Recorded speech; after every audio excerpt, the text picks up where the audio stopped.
Fala galera, quarto programa da nossa série sobre as 5 fases de uma missão Jovem Sarado, certo? Nós vimos nos programas anteriores a primeira fase, que é a fase do início, da gestação da missão, onde você vai ali plantar as primeiras sementes para colher no futuro aquilo que é o princípio de vida Jovem Sarado. Então essa é uma fase de prova, é uma fase difícil, é uma fase onde não se vê crescimento na grande maioria das vezes, mas você planta algo para enraizar. Quando você enraiza, quando você firma, você chega na segunda fase, que é a fase da estabilização. Nessa fase você já consegue viver bem alguns elementos do estilo de vida, outros você não vive tão bem, e você precisa aqui começar a mapear isso para quê? Primeiro, para crescer em direção ao carisma, ou seja, começar a viver bem aquilo que você ainda não vive bem, crescer na vivência do estilo de vida, mas também tem uma estratégia aqui que é a missionariedade, é desenvolver uma estratégia consciente, intencional e constante de crescimento. Se você mantém a constância nisso, ou seja, você mantém a constância em crescer em relação ao estilo de vida e crescer em relação à missionariedade, naturalmente você vai chegar nessa terceira fase. A fidelidade vai lhe dar a graça de você chegar à terceira fase, que é a fase de crescimento por adição. Nessa fase de crescimento por adição, o que é que acontece? O que é característico? A missão ela já consegue atrair pessoas, ela consegue desenvolver um processo de crescimento, em alguns casos mais rápido, em outros casos mais lento, mas sempre ela consegue atrair algumas pessoas, incorporar algumas pessoas e ir dando passos de crescimento, Essa fase ela é fruto da constância na segunda, que é o processo o início da estratégia de evangelização. Nessa terceira fase nós vimos a importância, primeiro, do discipulado, para que o crescimento ele seja sustentável, para que o crescimento não seja um crescimento que dá uma explosão e depois uma retração muito brusca, Então você consegue sustentar as pessoas na missão. Segundo, a mentalidade discipuladora de todos os servos é fundamental. Os servos precisam abraçar aqui, salvar almas, não é só levar a pessoa ao encontro pessoal com Jesus, mas é cuidar dessas almas.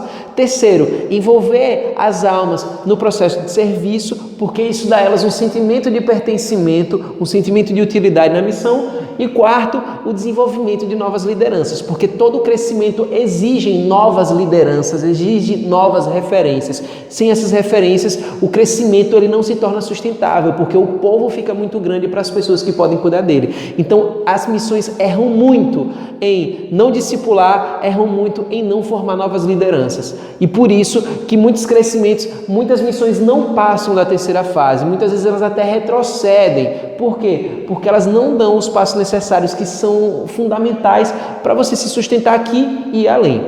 Hoje nós vamos entender essa quarta fase. A quarta fase é uma fase de transição. A quarta fase, na verdade, é uma tensão entre a terceira fase e entre a quinta fase, certo? A terceira fase, como nós falamos, é o crescimento por adição. A quinta fase é o crescimento por multiplicação.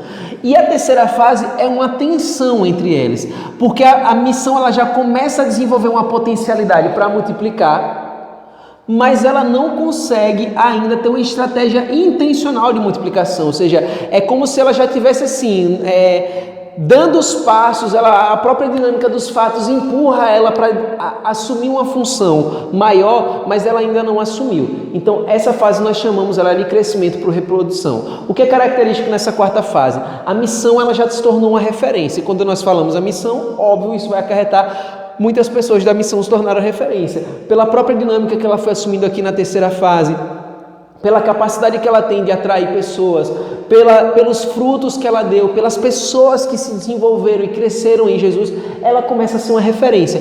Então essa missão, ela começa a ajudar intuitivamente, porque uma pessoa chama, o regional pede uma ajuda, por diversos fatores, ela começa intuitivamente, não intencionalmente, a ser um suporte também para outras missões, certo?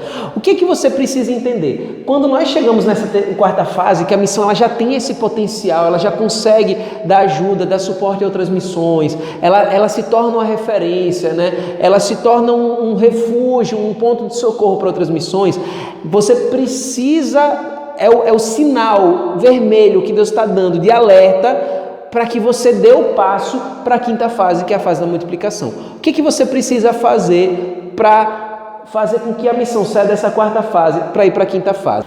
Nessa quarta fase, você precisa aprofundar o processo de formação das lideranças. Em que sentido? Primeiro, Na capacitação do exercício da liderança, certo? Como que um líder jovem sarado precisa se portar? Então lembre, não é só das lideranças constituídas, mas das lideranças, né, que você também vê como lideranças em potencial, ou seja, pessoas que ainda não são, mas já potencialmente poderiam ser. Elas demonstram ser referência, demonstram ter iniciativa, demonstram ter capacidade. Então você tem que capacitar essa galera a exercer liderança. Por quê? Porque nesse momento a missão ela já está amadurecendo frutos que vão ser de pessoas ou que vão para a regional ou que vão dar suporte a outras missões, e outras pessoas precisam assumir o lugar delas, certo?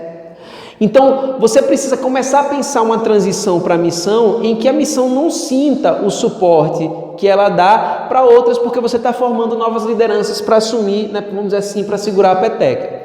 Então, aqui a primeira coisa, capacitar as lideranças, tanto as existentes como as novas. Primeiro, no próprio exercício da liderança, como exercer a liderança dentro de jovens sarados. Segundo, na mentalidade discipuladora. A nossa liderança não pode ter uma mentalidade gerencial, ela precisa ter uma mentalidade discipuladora, porque se ela tiver uma mentalidade discipuladora, ela vai reproduzir outras pessoas, não só para a vida cristã, né, que é o nosso vetor para cima, mas também na missionariedade, certo?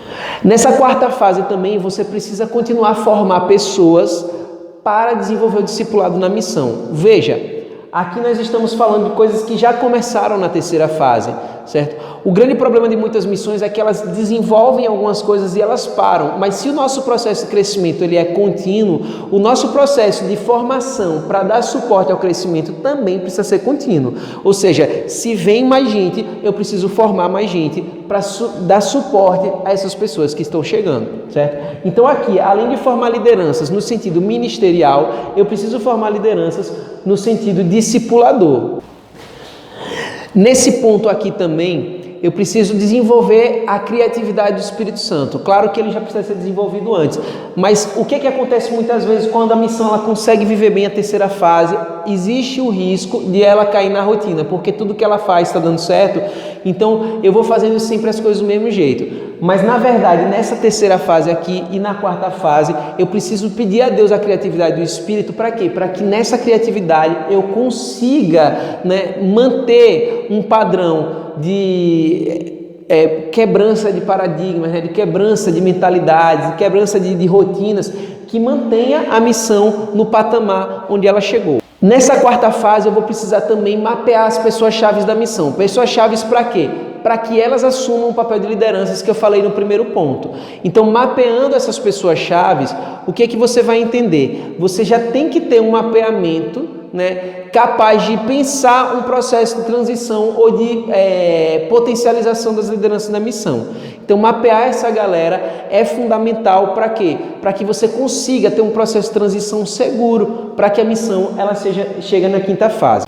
Quais são os riscos que costumam acontecer nessa quarta fase? O primeiro risco é você diminuir a sua intencionalidade estratégica no sentido da evangelização, do discipulado e da mentalidade discipuladora. Então, o risco que ocorre muitas vezes na terceira ou na quarta fase, né, ou nessa transição da terceira para a quarta fase, é o quê? É você perde a intencionalidade e você cai no automático, você cai na rotina. Se você cair na rotina, se você não mantiver uma intencionalidade constante, é aquilo que está em Levíticos no capítulo 6, né? Se você não mantiver todas as manhãs aceso o fogo no altar, que fogo? O fogo da paixão por Deus, o fogo da paixão pelas almas, você vai cair numa rotina, seja no discipulado, seja na estratégia evangelizadora. Quando você cai na rotina, você pode até manter aparentemente um crescimento. No entanto, você vai estar criando você vai permitir que algo comece a corroer o seu alicerce. Então, não deixar cair a intencionalidade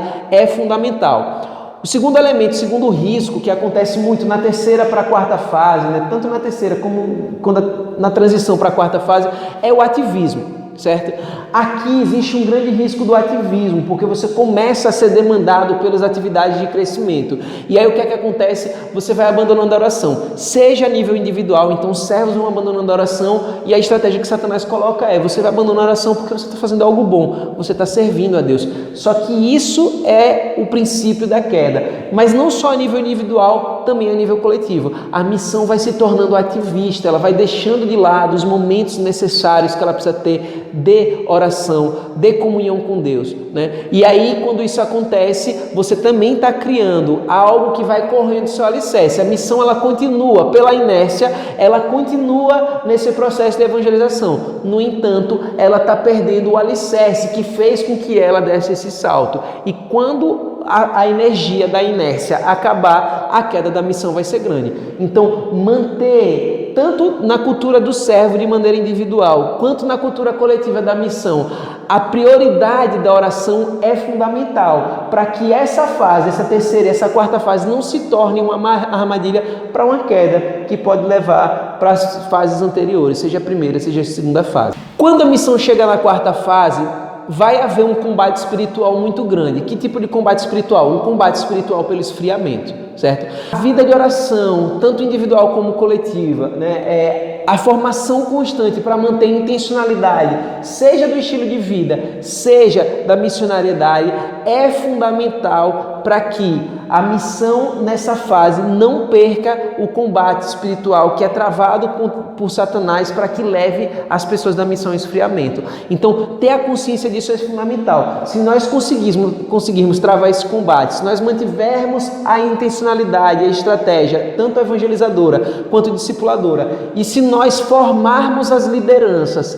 né, cada vez mais pessoas para serem referências dentro do estilo de vida, seja para dar suporte às missões, o que indica para a quinta fase, seja para o crescimento da própria missão, o que indica para a terceira fase, né? Se nós formarmos as pessoas nesse sentido, para que elas sejam essas referências, nós vamos construir a base para chegar na quinta fase, que é a fase da multiplicação. E essa fase é o tema do nosso último programa.